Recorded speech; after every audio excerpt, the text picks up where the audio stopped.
3, 2, 1, and okay, we are live. Welcome, guys. Welcome to episode 7 of the Love and Thunder podcast. I'm your host, Dave Lipson. And co-host Camille Leblanc-bazinet. Got some great stuff in store for you today. Some good training and lifestyle knowledge. A little bit of some schmabadaboo talk on the fun stuff. And a bunch of banter. This podcast is brought to you by Thunderbro Training and Feroz Fitness. You're looking to transform your body, bridge the gap between performance and aesthetics, take your training to the next level, or start winning again in Check life, us out in the gym. Come find us. We'll help you. If you want to win, Thunderbro.com, ferozfitness.com. we can help get you there. We got you. Fit for life. Okay. Today, we are going to talk about understanding training volume, frequency, and intensity. When, why, how, and then next up we're going to talk about sleep hygiene, of understanding how to maximize your environment to get the best, deepest sleep. Maybe a little bit of context as to why sleep is so important, although I think we all know it's important, but really understanding the depth of its importance is sometimes eye-opening. And then finally, we're going to talk about the best legal gummies. Best legal edibles. This subject has got me shadow banned on Instagram for a period of time. But if you're out there and because Dave said the T word I said on the T, Instagram, I said there's T to the H to the C. They don't like it when you say that, but this stuff is awesome. It's legal. We're gonna give you all kinds of resources and talk about what it is and how we use it. Yes. But first, let's get into training. Understanding training volume, frequency, and intensity. It's something that I've gotten a lot of questions about. How many days a week should I train? How often should I train? What should my body part split look like? You know, where do we even start here? Yeah, I know. That's literally, that was about going to be my question. I think understanding what is your goal will dictate kind of everything else. What is your goal and where are you starting from? Yeah. Will dictate like everything else from there. I always ask people a very simple 2-part question. What do you want and how fast do you want it? Exactly. Because that's going to really determine the protocols. Obviously, meeting someone where they're at is the jumping off point for that. So if you're someone who's never really trained before or never ever trained hard before, never been exposed to compound functional movements or serious hypertrophy training, definitely jumping into a robust voluminous program is not setting yourself up for success. And typically, I'll recommend that when people maybe just like are getting into training for the first time, to start just with a simple like 3-day-a-week split, right? Yes. So 3 times, hour a day, 45 minutes to an hour. Yeah. Max an hour, I think, to start, like 45 minutes. It's important to give them room to grow. It's important to, give them the time and opportunity to heal, because if you've never trained before or you've never trained a specific way before, you're going to be sore. And it also offers them the opportunity to feel successful. Yes. Where they're not gonna like feel like it's unachievable, like I'm way too sore to go, it's way too hard, but they have time in between, just kind of meet them where they're at, even from the time period of like, hey, you're gonna go in the gym, let's start at 45 minutes, build it up to an hour. But soon thereafter, I think that, if you are trying to make progress on any front, you have to be training at least 3 to 5 times a week. Yes. Some people we know train 6 times a week, but they have a lot of capacity and are very, very versed and veteran athletes. But I think just in terms of like how many days, I think like 3 to 5 is the magic ticket for most people. What do you think on that, Kim? Yeah, I agree. I think 3 to 5, especially when it comes to developing musculature and like trying to put size on. More than that, I would not recommend. Yeah. And I think that's where like people like go overboard in the training volume and intensity. Is like more is not better. Like you really need to be conscious in how you're attacking a body part, and like more importantly, leave yourself room to recover so we can hit it like really hard again. So what I like better to see when we talk about like training volume, frequency, and intensity, I want to hit something like really, really hard. Like for example, I'm gonna do leg day. I want to like kind of destroy my leg, have time to adapt and let my leg grow, and then go again at it. But if I'm doing a leg every day, I'm just constantly like just breaking down the muscle, not leaving it room to recover and grow. So then I don't really have the adaptation I'm looking for. If you think about it simply, like what's the right formula is going to be the one that allows you to achieve the most amount of high quality intense training. So Yes. if training more reduces that intensity, Yep. that's not the right formula. Or if you're training to a point where you're hitting the intensity, but you could be doing it 1 or 2 days more a week, well, absolutely try Yes. to pursue that just to maximize each week to get the most. You're squeezing every drop of progress out of each week is the name of the game. So the number doesn't matter, but your ability to maximize the results matter. And along that lines, a lot of people may or may not be familiar with what we term as body part splits. It's like how often you're training a certain body part. And that can sometimes depend on the number of days that you're training. So if you're training, let's say, are we recording, Cam? Well, this one is. But Okay. This happened again. All right, it's fine. Okay, we'll so do what we did continue. last time. Okay, so if you are training, let's say 3 times a week, it probably makes sense to do almost like a mixed body part split where Yes. maybe every day is like a total body day. So maybe you're training some lower body stuff and some upper body stuff Monday, Wednesday, and Friday. Yes. But it's not a full leg day any one day, and it's not a full upper body day every one day. You're just pulling a lot of muscle in to maximize the adaptation because you're only training 3 days a week. Superset with antagonist muscle are amazing to like just really maximize your time. So and translate that a little bit, like the word antagonist, what does that mean? it's like opposite muscle. So Okay. if you do like squat and bicep curl, like it's a good combo Alright, so because like they don't a push with a affect, pull, yeah, an push, upper with a lower. Yes, Okay. Yes. Yep. So the opposite pretty much has just been shown to like not affect the training efficiency, but it helps with time. Yep. So you get more work in less time and you still get pretty much the same result that if you were like splitting those body part aside like on their own. So that would be a 3-day-a-week split. A 4-day-a-week split, typically, I really like this kind of split for people trying to gain as much muscle mass as fast as possible because I feel like this split allows you to hit muscle groups twice a week, but it also maximizes your recovery. So a formula I like to use with this is like, let's say Monday is leg day, Tuesday is like a total, a total upper body day. So push and pull, bicep, tricep, shoulder, back, all that stuff on Tuesday, and then we repeat it again.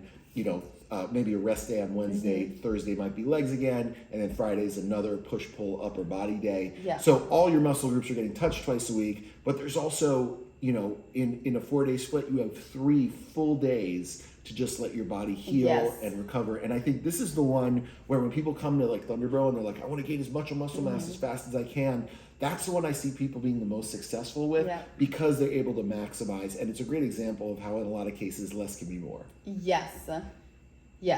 Let's because we just talked about like I feel like we're both talking about that leg day. Leg like day we're is like brutal. leg day on its own, leg day on its own. Let's talk about why we're doing a lot of the leg day more on its own. Like that would probably be like now that we're kind of getting to like maybe days that revolve around one specific body part, right? So it's like it's leg day, it's chest day, it's back day. Now I think this correlates with like maybe more of like a 5 or 6 day a week split. No, but what I'm saying is that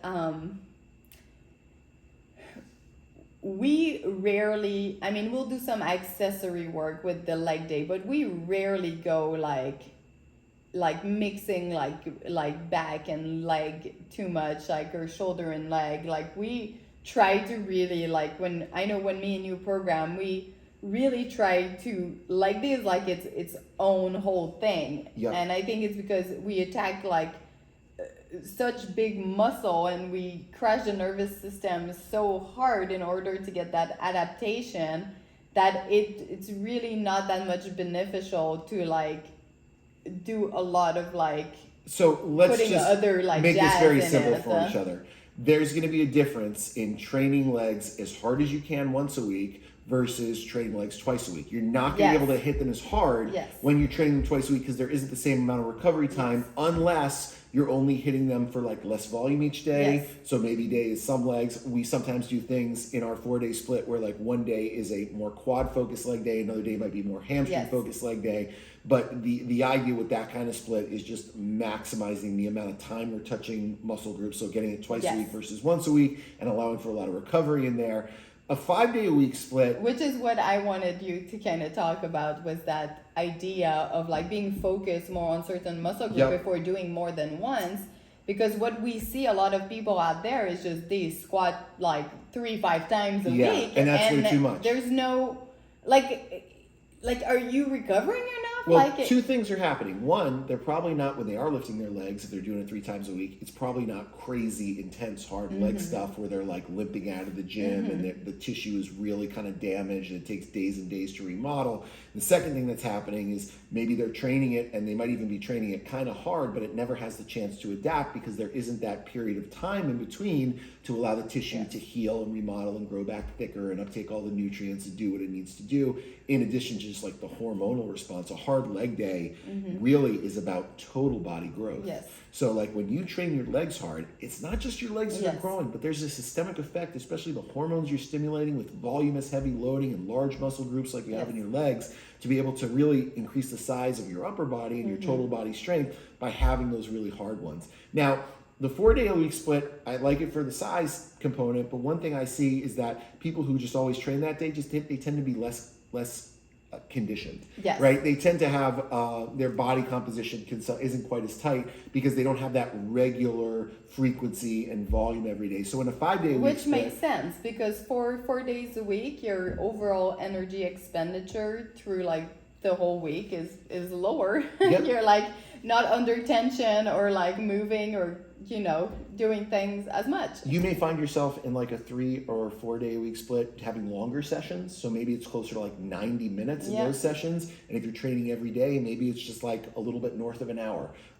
Just, because you don't need to really spend as much time in there. And being specialized with body parts, it allows you to really just get into the tissue you're trying to develop, right? Like we're going to hit the back from every angle, high pulls, low pulls, hinges, pull downs, single arm work. Like you can hit it from every possible place to the point where you've really just cashed out that muscle. Now you got another almost a full week before you're going to hit it like that again. And that's where I see it's great for like avoiding injury because you give that athlete the time. Like I know for my left shoulder, when I have like a hard and heavy pressing day, it doesn't feel right for almost another week to the point where I'm like confident to hold on to hundreds and hundreds of pounds and really push. So, on that note, we're talking about time. How are we tracking the time for this podcast? Because we only have 30 minutes. I have no idea how long. In our mind. In our mind. Okay, so we'll just know. Hopefully, we can look. I think it'll be a little longer, but it's fine. Okay. Oh yeah, that's fine because we're not even posting it on Anchor. Well, we will, but we'll have to do 2. We'll just take the audio out of the YouTube. Okay.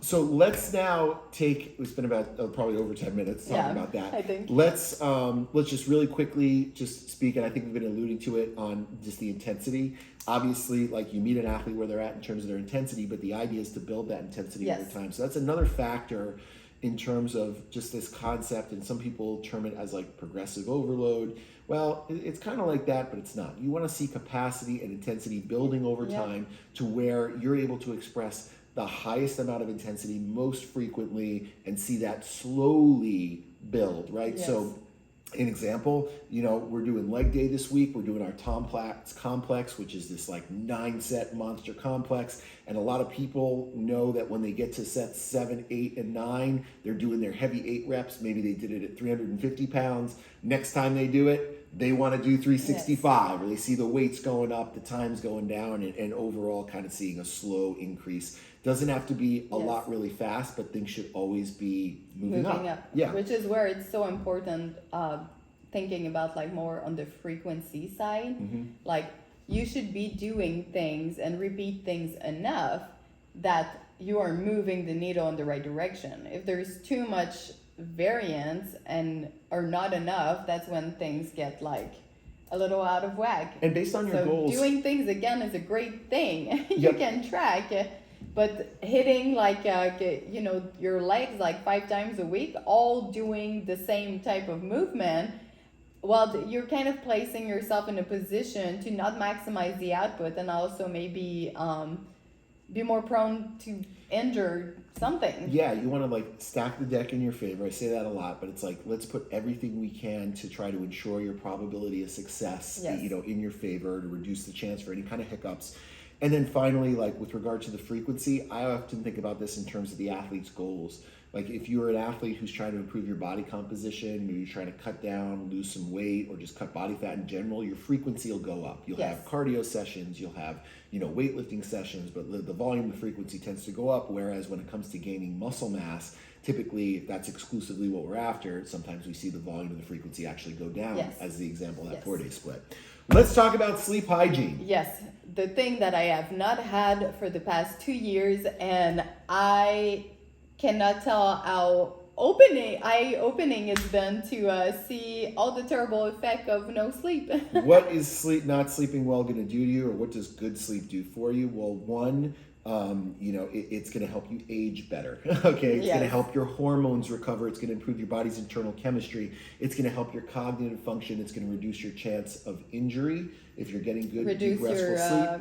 Increase your insulin sensitivity. Your immune system, your cancer fighting abilities, all these things Inflammation. related to your health, your wellness in a pretty strong, impactful way. We were looking at statistics where even getting a little bit less than a good amount of sleep can drastically start to impact Yes. your health, your emotional state, Yep. all kinds of things. So the bottom line is, if you want to live your best life, you got to get good, deep, restful sleep. It's not just about the amount of time, but it's also about the quality of that Yes. sleep. So general guidelines we see for people are usually between 8 and 10 hours. It depends. If you have a crazy high training volume, maybe you need a little bit more sleep.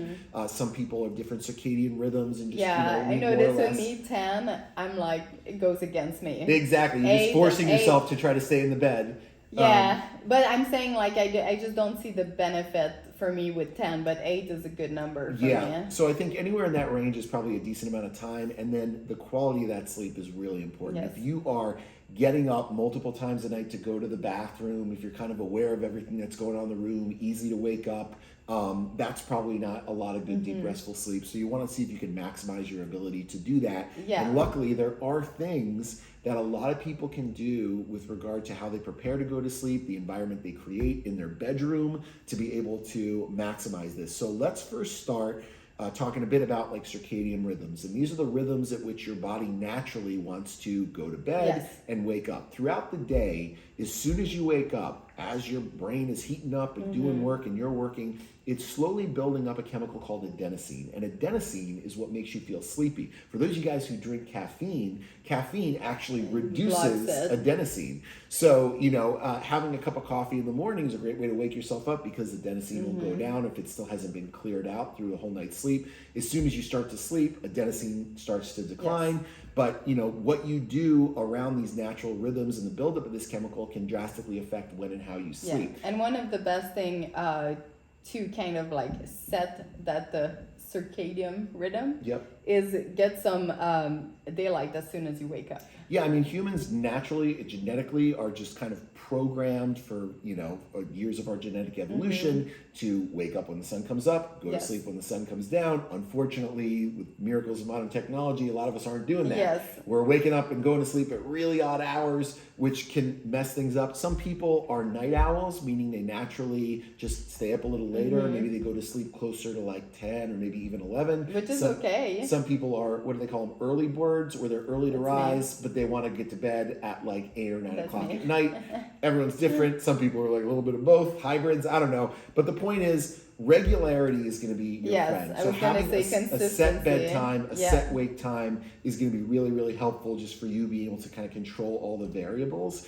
And what you do before bed can drastically affect how well and how deep you're sleeping. So let's talk about first thing, caffeine. Caffeine has about a 5-hour half-life, which means that like if you drink a cup of coffee at 5 o'clock p.m., that means that half of the available caffeine is still available at 10 p.m. So if I have a 300 milligram cup of pre-workout at Wait. 5, of like, the whatever, NO explode. Oh, or it has a 5-hour half-life. a 5-hour Okay. half-life. So still half is available, Yeah, right? that's it. So if I have 300 milligrams of caffeine at 5 during my workout, by the time I go to bed at 10, I still got 150 milligrams of Yes. caffeine, which is going to actually, again, like interrupt the adenosine, the things that make you feel sleepy. So it's generally a good idea to like not have caffeine maybe after like 3, or just try to reduce it Yes. so you can get better sleep.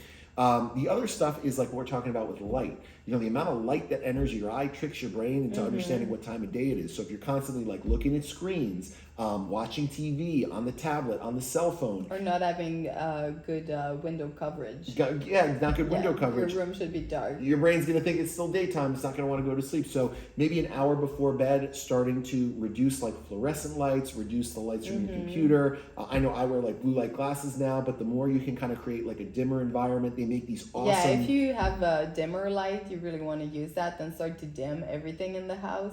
So everyone's brain is like getting towards the light is. Isn't it going. nice? It starts feeling Yes. really calm. They make these really cool. I don't know if you noticed that I do that. Yeah, that no, I it's a great always idea. dim She's the always lights. asking me, "Can you turn the lights down?" Even though we are kind of watching TV. But anyways, they make these awesome salt lights that are like create. I don't know what it's actually called. There's a specific type of light, but if you just put salt light in, Yes. it's like a big salt crystal that puts out this very soothing I like kind of it. light. That's great for that. And then like reducing the stimulation. So maybe instead of like watching TV or whatever, Read a book. reading a book, doing some meditation, some yoga, something to kind of help calm you down, and then setting that environment so that when you are ready to sleep, one, it's very, very dark. Yes. So let's start there. You want to reduce any light in your room. So night lights, light coming in from doors and windows, getting like things like blackout curtains, putting some stuff under the base of the door sometimes can really, really help that, just to create a pitch black environment. When that happens, when we're in like a really dark room, I know that I am like comatose. Like it's a time it's machine. the best. I don't know what happened. I just wake up and I'm like, how is it morning? I think also the other thing, like to add on into all of those great things to do for sleep, is that your bed should be used for 2 things. It should be used to sleep and for sex. And that's it. Mostly for sex. Yeah. And that's it. But if you're like the type of person who stay in your bed to like work or like watch TV or this and that, now you're kind of creating this environment that like your bed becomes this like entertainment zone, and it should really be like for sleep and for expressing love with your partner, and that's it. So when you go to bed, your like brain is used to go in this is it's for bed. time. Yeah, exactly. Very rarely do I go and sit on the toilet to do anything except like take a shit. Well, I don't know what you do on the toilet, but sometimes you stay there for really long. Yeah. But on that note, sometimes I see certain people eating in the bed, right? And so let's talk a little bit about food and what that means related to bedtime. So another physiological thing that occurs when you go to sleep is your brain needs to kind of shut down, power down, and rest, reduce the electrical activity. Those brain waves start to actually sync up with each other for good deep sleep. But also your gut starts to shut down and rest a little bit too. So your gut has to like chill and heal. And so what you don't want to do is task your body into processing high amounts of food right before you go to bed, because number one, it doesn't want to do that. But number two, that can really keep you up at night. Yeah, and your so body's still working. It can lead to poor digestion. It can make it really, really challenging. So if you are going to have large meals, try to position them at least 2 or 3 hours before you go to bed. Yeah. And ideally, it would make sense to maybe eat a big meal and then maybe go on a walk or do some activity to kind of help that stuff process. And if you do need something before bed, keep it light. I know you see me do this every night, but I'll have just some like light pancakes, right? So it's not heavy, but it's just like a light snack. And Which when I say a light huge snack, it's for like me. 5 stacks of pancakes with frosting. But no, it to me, For you, it's not that much. For me, it would be a lot. Yeah. To me, it's like it's a huge difference in eating some pancakes versus eating what I would normally eat, like steak and eggs. That would sit really heavy in my stomach, and I would wake up with like poor digestion the next morning. So make sure that you're kind of pushing the food back or keeping the snacks nice and light. Of course, you want to have enough I think food. like that 2-hour window before bed is also, I feel like the health benefit that comes from it are just like incredible. Yeah. Because that will most likely be able to put you in some sort of like fasting in the morning, where like you have enough space between your meal Yep. to make sure that you become in this catabolic state. It's so great you for start like to building use your own insulin sensitivity, storage. Yep. right? So you're not spiking your blood Yep. sugar or like getting up in the middle of the night and eating, which Really I good know. for your hormones, really good for your digestion, just really good to kind of have this like nighttime reset every day. So- and then put enough room between those meal so you can like be more sensitive to So we're it going all, to talk yes. about like the big three here. Okay, so we got light, okay, reducing the light. Second thing, sound, okay. You want to make sure that there's nothing that's going to wake you up, or even what's even better is putting in some ambient sound to drown things out. And we use some apps to do this. One is called the Brainwave app, which actually plays these binaural beats on top of like, you know, maybe it's like rain or like a washing machine or like it's something that's kind of like just make you can't really hear anything. It's just soothing and puts you right to sleep, but the sound can be really important. Yes. And reducing that sound so nothing is going to jar you or wake you up is a good one too. If you have a partner that snores like me, what you can do is you can just leave the room. Yes. Okay, came out. Or And what's the third? well, I've used some stuff for snoring. Like I've used the breathe right strips, that helps a little bit. Sleeping on my side helps a little bit, but I think really if you do have what I'm kind of Should get dealing a with, CPAP mask. it's a little sleep apnea from a lot of muscle mass in the upper body. The sleep apnea mask makes the most Okay, sense. what's number 3? Number 3. So we got light, we got sound, biggest one, and this is Cammy and I argue this over the time. Temperature. You need to make it No. We cold. don't argue about this. It's just that She thinks my temperature your is too low. standard of cold is freaking insane. So if man. you look at what is recommended for good deep sleep, it's 62 to 65 degrees. So I'm getting complaints at 66. Yeah, because I get but sick. but And that's not helpful. that's why you want like a nice big thick comforter to kind of wrap yourself up. But what this I is like doing 68. is, one, your body temperature is going to rise when you go to sleep. 2, it's great for eliciting a hormone that's going to help you from going to the bathroom in the middle of the night. So making it cold helps the production of this hormone that actually keeps you from going to pee all the time. That's a really important one, so you're not getting up 2-3 times a night to, you know, go urinate. And yes, you might want to like maybe reduce the water intake as you get closer Yes. to bed, so you're not have a full bladder. But these are all things that can be really helpful. And then the final one. Lastly, yes. Yep, this is the best, the most fun one. This is the one that has changed my life. Getting some little gummy help little is something, pretty something. amazing to shut down the brain and the anxiety and like get you. Can we that just call it sleep cool- supplements? Yeah. Sleep supplements. So people may be familiar with ZMA, zinc and magnesium supplements, melatonin, that's one, but the one that See, I tried those and they have Not not much. done much for me. I didn't feel much from but melatonin or anything. the gummies from Cured. Mhm. So let's talk about Oh like boy, oh why. boy. Okay, one. So THC, marijuana, that's the psychoactive component of the marijuana plant. There are different strains of it. There's one called indica. Indica is great for getting to sleep or putting yourself to sleep. It makes you feel really, really sleepy, nice and relaxed, ready to get to bed. The THC is important for getting to sleep. Yes. But Doesn't keep you asleep. doesn't keep you asleep. And that's where people that's where people don't take the right They thing. don't take the right is that thing. It's they'll not just do the THC. THC. Sometimes they wake up more awake. Yes. Yep. But So- the THC will help you feel like, you know, they shut down everything, makes you feel sleepy and smooth. But then the CBD I look will keep you. before we get CBD. I think the THC is also good for like calming you the fuck down. Yeah, for When you, yes. Dave is so intense. I'm crazy like intense. It gets Like, scary sometimes. I'm working all day long, then I go to the gym, then I go back to work, and I'm thinking about everything I need to do the next day. Actually, making a list of everything you need to do the next day has helped me just relax my brain. In addition to like the THC. And the CBD, like you're saying, is what actually helps keep you into deep, restful sleep. So you need a combination of the two. And you can do any kind of combination. We usually like microdose the THC and usually do anywhere from 20 to like 100 milligrams of the CBD. But there's a company that we work with that is amazing. They make the best edibles I've ever. And why they edibles? understood the science Why so edibles much. versus like smoking? Oh, because I want to keep my lungs healthy. Yeah, I think like smoking is just not good for your I just lungs. think Like it's a no bad matter idea. what. Smoking anything is just not a great And idea. also when it comes to like supplementation like this, I want to know exactly how much I'm clinically dosed kind of getting. stuff, So if you're like smoking, like it's hard to track like how big that How puff big the puff was was, yeah. or not, you know. Okay, so then the company we And also, if you start coughing, it's dilate everything, so you absorb more. So it's just really hard to track. And I'm way too analytical Yeah. to not track. That gives me anxiety. So the company we worked with is called Cured Nutrition. My favorite sleep product they do is called the Nightcap. So that's a combination of THC and CBN, which Yes. is amazing for like getting and staying into deep sleep. Yeah. And then they also make these Zen Zen, capsules. mushroom, So they're like the nightcaps are like little pills. In each nightcap, there's 1.6 milligrams of THC and I think like 20 milligrams of CBN. So depending, everyone's different sensitivities to THC. Cami might take 3 pills and feel like she's on another planet. I might am take on 6 another and planet. only feel like a little bit altered. So you got to find the right effective dose for yourself.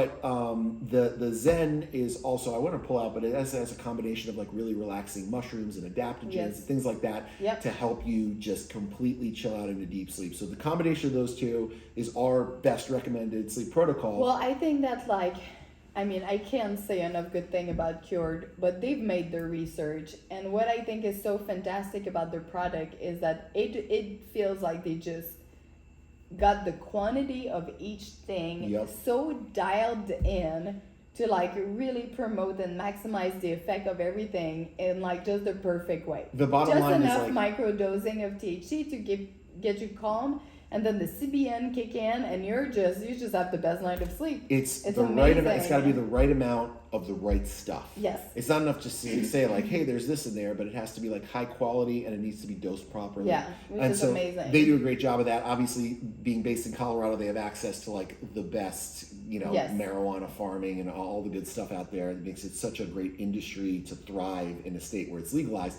But if you're in a Alright. state that's not legalized, Oh yeah, they ship across states, they ship which across is state amazing. lines, so all this which stuff is why we is also completely recommend legal. this company. Yeah. It's way better than even though the THC is Dating microdosed, the- it's still within the realm of the 0.3% based on Yes. total weight. So a lot of the stuff they make might be like a little bit heavier, but also contains the Yeah, good stuff they're in smart. the THC. They So went they're around that, really which is smart, really great amazing. stuff. You can find the link for them in our bio. I'll put the link on this YouTube video too. Cool. So that's it. That's all we got for you guys. Hope you enjoyed this episode 7 of our Love and Thunder podcast. Send us in the comment, please send us like the things you want us to talk about. Any topics you want to Literally hear, anything, we'll talk about it. throw it in there. We'll make sure to do the appropriate research to Awesome. help you out. Nice job. Back of the hand slap.